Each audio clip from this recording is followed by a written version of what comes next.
Welcome back to Toymark channel. We are all about topics, talks, and discussions on matters of concern. Talking to young people, inspiring them, encouraging them, and challenging them to live lives full of vision and to know their purpose in life and work towards fulfilling it. We are continuing the topic on knowing your vision and purpose in life. And this is part 5. Having discussed different areas on this topic, you could ask yourself, how do I get to know what I am passionate about? How do I know what I may be good at? Because there are some people who are good at something, but probably they have not given it a keen attention, or they have not concentrated to know or even to grow it. There are also others who are passionate about something, but they have not done much about it. Many of us have self-doubt. So even if you feel you are good at something, or you know you are passionate about something, but you are full of doubt and fear, and you just need someone to confirm to you whether that is what you need to pursue. If you are to get to understand this part, you may need to watch the first part, the second part, and the third part, and the fourth part, so that you can understand what we are talking about as we look at part 5 on the topic of knowing your vision and purpose in life. What you are good at is that which you can learn or do without much struggle. Maybe that is your calling. Maybe that is your area of passion. Maybe that is where you will be good at if you begin to do something. I came across an article written by Dr. Ken Jacob. He proposes 8 pointers on how to know your gift or your talent. He actually titles the article Finding Your Place in Life, because I found it very informative, and that's why I feel we can borrow something from his ideas, because it is going to build up on this discussion as we elaborate on finding your passion, knowing what you are good at, knowing your gift, knowing your talent, strength, and what you need to do. As proposed by Dr. Ken Jacob, what do people say you are good at? What feedback do you get from your friends? What feedback do you get from people? Jesus asked his disciples, "Who do people say that I am?" The disciples answered Jesus and said, "Some say you are Elijah, others say Jeremiah, others say you are one of the prophets." Jesus turns to the disciples and asks them, "Whom do you say that I am?"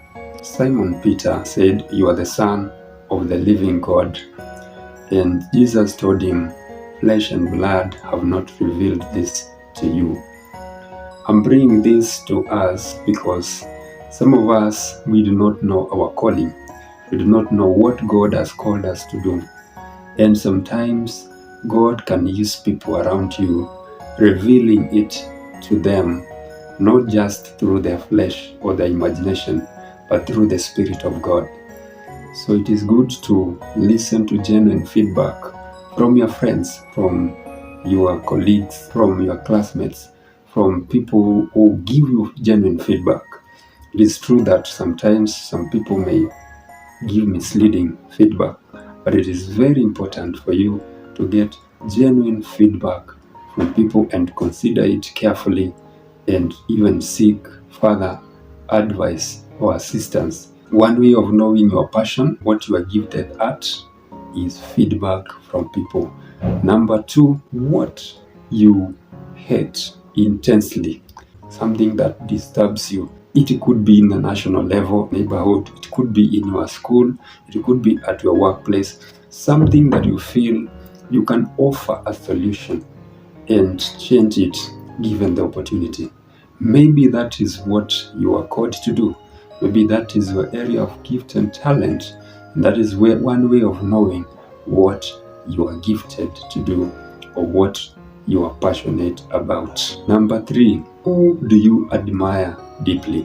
Because mostly it may not be necessarily that the people you admire intensely are the ones you are attracted to, but you are attracted to their gift or to their talent.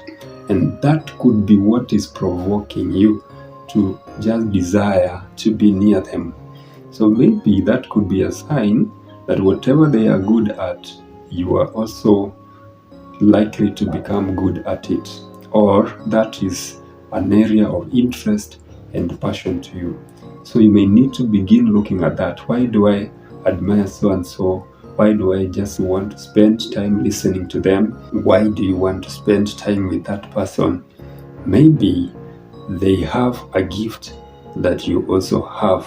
That's why you are attracted to them. Further question: who is your role model and who is your mentor? Whoever you are attracted to, probably you're attracted to them because they are good at what you are passionate about. Number 4, in what area are you talented?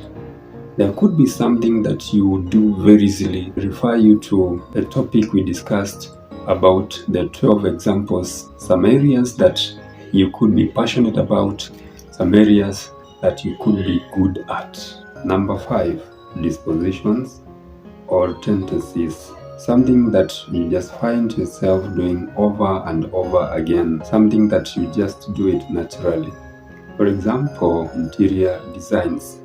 So even in your house, you just find yourself doing interior decor, beautifying your house, something that you just like doing. Or maybe you just find yourself talking to people, encouraging them. That could mean that you are a good public speaker. You easily find yourself singing, and people tell you there's something about your singing that you may need to take seriously. Number 6, your personality. Your personality informs a lot about your area of passion, your gifts and talents. Some of us could be outgoing. We like talking to people. When we meet crowds of people, we get excited. That could tell that you love talking to people, you love engaging people. Some of us are introverted. We like doing tasks in a quiet place, in a quiet corner. That could inform that you like to do things that involve thinking, that involve numbers, that involve just being alone. That could tell about your area of interest and passion. Number 7, what do you love? There are some of us who just love animals. There are some of us who love computers. There are some of us who love sports.